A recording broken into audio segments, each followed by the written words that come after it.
Yo, what's up guys, I'm Charius and welcome to a new video. Today we're going to be doing a guide on your daily shop runs, which is a really good way to make a little bit of cash by spending a little bit of time every day. We're also going to be looking at the dailies, distractions and diversions week, which makes shop runs particularly good. But if you're watching this video after that week is over, don't worry about it because the shop runs are still going to be really good then. We are going to be starting by looking at the bonuses from the D&D&D week. So if you are watching this once that week is over, make sure you skip ahead by clicking on the timestamps in the video. Without further ado, let's get started. Starting off, we have the bonuses to play your own ports, which will grant you extra 10 voyages every day, adding up to a total of 25. These voyages will also grant you 30% more resources and trade goods. Finally, the barmaid special voyage will be available throughout the weekend alongside with Thursday. So whether you're working on the completion escape requirement, doing ports for some ancient bones for your scrimshaws, or never tried it at all, there's never been a better time to do it every day. Next up, we have extra tickets for your daily D&Ds.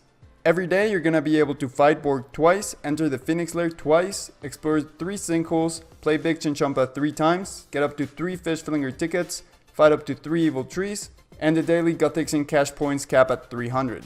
The bonuses for player owned farms are honestly OP and you should definitely be taking advantage of them.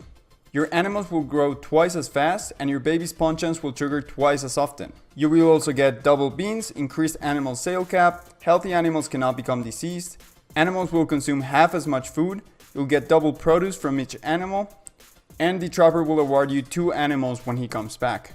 You should definitely be on top of this to progress through your player-owned farms, get a lot of farming XP, get some beans for those leafy potions which are insane money, and I will be making a guide on that later, so make sure you subscribe.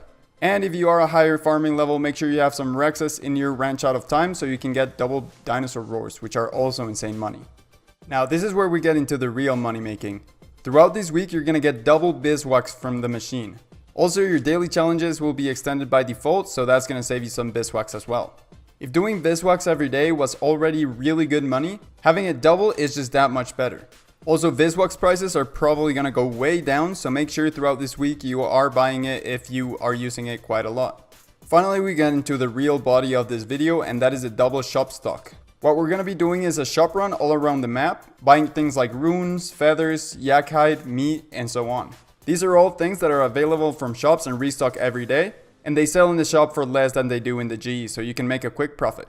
Like I said at the beginning, even if the week is over and you don't get double stock in the shop, this is still quite a good money making method. Some of these shops do have quest requirements and such, and even if you don't have the requirements for certain shops, your profit will be a little bit less, but it's still good to do. Now let's take a look at the preset for this method. Don't worry if you don't have everything that you see on here, this is just the best things I could find to make the run as quick as possible. But you can definitely make your way through the run without any of these things. So for my equipment, I have the Master Archaeology outfit to get to Uglog. If you don't have this, you can just use a lodestone. I have a Slayer Cape to teleport to the Slayer Master in Shiloh Village, a Grace of the Elves attuned to the Deep Sea Fishing Hub, a Luck of the Dwarves to teleport to Miscellanea, a Wilderness Sword 4 to teleport to Edgeville and the Agility course in the Wilderness, and an Enhanced Excalibur with mobile on it so I can search as much as possible. Also, the Bladed Dive ability is pretty helpful to move around. In my inventory, I have a Banana to teleport to Ape Atoll, a Wicked Hood to teleport to the Runecrafting Guild, a Runecrafting 99 cape for its perk, which I will talk about later, an Amulet of Glory for the teleport to Shantai Pass, a Monkey Grigri to use once I am in Ape Atoll, and a pair of Relica boots so that I can teleport to Relica. Like I said, if you don't have all of these items, don't worry about it. I will talk about alternative ways to get to certain places throughout the run. Finally, I have the Abyssal Link Relic Power active so that I don't use any runes when I teleport, but this is really not very necessary. Now let's take a look at the full run. I start by banking everything except for my Wilderness Sword and my Enhanced Excalibur. From here I use my Wilderness Sword 4 to teleport to Edgeville and run north into the wilderness to get to the Zamorak Mage. This is the first shop that we're gonna buy out, and you don't want to necessarily buy all of the runes. I will leave a link in the description to a wiki page that will show you which runes are worth buying. From here I use my Wilderness Sword 4 to teleport to the Wilderness Agility course and run northeast to the Mage Training Arena. If you want to be safer, you can go out of the wilderness and bank the runes that you already bought so that you're not risking them. But in my opinion, it's not really worth it, and it's really rare to find a PKer here. Once at the Mage Training Arena, you're gonna slash through both webs and pull the lever to get inside. In here we get to our second rune shop, where you can just trade and buy out the runes that you need. Since you're not in the wilderness anymore, you can now teleport out and use a lodestone to Birthrobe to get to the next shop. From there, you're gonna go east into the shop and buy the shop out once again. Then you're gonna go back out and west and use the bank and load your preset. From here, you're gonna use the lodestone to Varrock and go inside of the city and then east into Aubrey's rune shop. Buy out the stock once again and then use the lodestone to Port Sarim. Once you're at Port Sarim, instead of going directly to the rune shop, this time you're gonna stop by the fishing shop. We're gonna be doing fishing shops on the second part of the run, but this one's in the way, so might as well just do it. At the fishing shops, you wanna buy all of the feathers and all of the feather packs. From here, you're gonna go north into the rune shop. Right here, I almost forgot about that shop and went straight to the next one, but then I remember and go back. Buy all of the runes you need from here and head south. If you have quick teleports, you might want to use the lodestone again, and this time you're gonna go south into the Voice Knight's outpost. Right click one of the squires and hit travel in order to get there. Once you get there, you wanna head southwest into the rune shop and buy them out. At this point, you wanna use the Alcarid lodestone and go north to buy Ali's rune shop stock.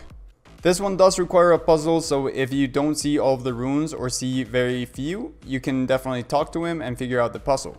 For this one, you have to right click trade him and then go through a bit of dialogue, select option number 3, and then option number 3 again for the regular runes, and then trade him again, select option number 3 and then option number 4 for these special runes.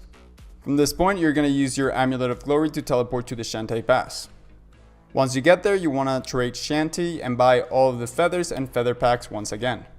From here, you want to use your Watchtower teleport if you have that set to the middle of Yanil. Otherwise, you can just use the Yanil lodestone. Right here, you'll see me go into the pet shop and buy out the flies. These aren't a lot of profit, but I use them for my frogs in my ranch out of time, so might as well buy them while I'm here. From there, I go into the Runecrafting Guild, go up the stairs and talk to the wizard to buy out the stock here. Next up, we're going to use the lodestone to Lunar Isle. This does require the quest as well. Head north and enter Baby Yaga's house. Once inside, trade Baby Yaga and buy out all of the runes. Right here is where the banana in the inventory comes into play, since we're going to be using it to teleport to Ape Atoll. Equip your Monkey Grugri, head down the stairs and then go west and a little bit south to find the rune shop here. After buying out all of the runes in Ape Atoll, we're going to hit up the last rune shop in Anachronia, so use the lodestone to get to the camp. Head north and down the stairs in order to get to the rune shop at the base camp.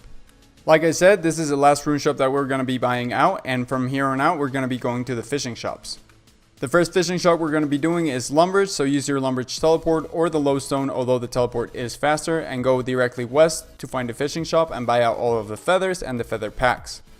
From here, use the lodestone to Draenor Village and head north to Draenor Manor. This one does require a quest as well, but once inside the manor, you're gonna go west through the door and then search the candle in order to get to Ava and buy all of the feathers and feather packs as well. Next, I use my Grace of the Elves attuned to the Deep Sea Fishing Hub to quickly get to the Fishing Guild. This is a pretty high requirement, so if you don't have this, you can use the Skills Necklace to teleport into the guild or the Ardougne Lodestone and then run north.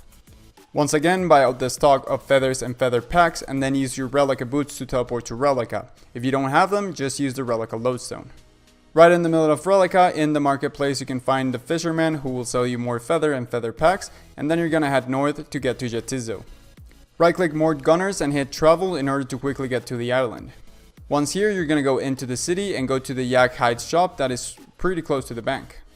This time I only buy the Yak Hide packs because the regular Yak Hides are unnoted and you have to bank in order to get them. But the bank is pretty close, so you can bank everything and buy the Yak Hides as well if you wanna get slightly more profit.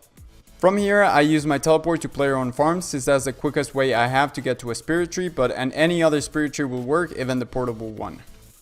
To quickly get to this one, you do have to have a spirit tree planted in its set area, so if you don't have that, you might have to plant it and wait a few days. But once here, you can find the fisherman right inside of the castle and buy out the feather and the feather packs. At this point, I use a Luck of the Dwarves to get to Miscellanea, but you can also use a Ring of Wealth, although that only has 4 charges. Go down the stairs and out of the castle into the castle square, and there you can find the fisherman that can sell you the feathers. At this point, I'm going to use my Master Archaeology outfit to teleport to a collector called Chief Tess, and that's going to bring me right to Uglog. If you don't have the outfit, you can also use the lodestone and just walk inside. We're going to buy out 2 shops in Uglog. The first one is the meat shop at Chargur. You're going to buy all of the meat packs here and then go over to Fraud and buy all of the feather and feather packs. Getting pretty close to the end here, we're going to use the lodestone to Menaphos and run south in order to trade Mina and buy out all of the feather and feather packs. At this point, you do need a Slayer 99 cape in order to teleport to the Slayer Master in Shiloh Village. If you don't have this, you can teleport to Brimhaven Lowstone and then run north and take the car to Shiloh Village. Once you get here, you want to trade Lapalok to buy out all of the broad arrowhead tips, and then go downstairs and trade the Fisherman so that you can get all of the feather and feather packs. In this run, I actually kind of forgot to buy the broad arrowheads, but I go back and do it in the wrong order. It's fine. That is going to be it for the shop runs, but we have one more thing left to do, and that is to do our Vis Wax. To get there, you're going to use your Wicked Hood to teleport to the Rune Crafting Guild and run inside of the portal. Inside, you will find the Rune Goldbrick machine where you can place 3 runes that will be turned into Vis Wax. Depending on the combination of runes that you put in, you can get anywhere from 1 to 100 Vis Wax, which of course doubles if you're doing this during the D&D&D week. The first slot is the same for every player, the second slot can be one of 3 different ones, and the third one is random for every player. This combination also changes every day. Luckily, there are a bunch of different tools that you can use to find the right combination, including the one in my clan's Discord in the Vis Wax channel. This will tell you the correct rune for the first 2 slots and even give you alternatives for more expensive runes like combination runes, blood runes, and soul runes, which you never want to use. A link to my clan's Discord will be in the description, and if you want to join, make sure to hit me up in game. This is where the rune crafting cape comes into play, since its perks allows you to know exactly what rune to put in slot number 3. Once you have a combination that gives you a good amount of Vis Wax, just hit combine. Okay, so that full run took about 15 minutes, a little bit less than that, but I'm guessing if you don't have all the teleports and everything, it might take a little bit longer, and we spent just about 5 mil. So let's open up all of these boxes. So you can see you can just click open all. And then if we go into the price checker and we just dump everything in here, we have 12.9 mil. So, okay, so we spent 5 and we got 12.9 back, which means we made around 8 mil from this run in just 14 minutes. Given there are a lot of people doing this over this week, so the items you're buying might be crashing a little bit, but I ended up selling everything for about 11 mil, so we did profit about 6 mil in 15 minutes, which comes out to be about 24 mil per hour. So this comes out to be a really good money making method, especially for lower level players since their requirements are really low. Anyways guys, that's going to be it for this video. I do hope you enjoyed. If you did, make sure to leave a like and subscribe to the channel for more content like this. You can also click on screen now to go to my channel, a video that YouTube will select for you, and my Road to Golden Reaper playlist. And I'll catch you in the next one. See ya.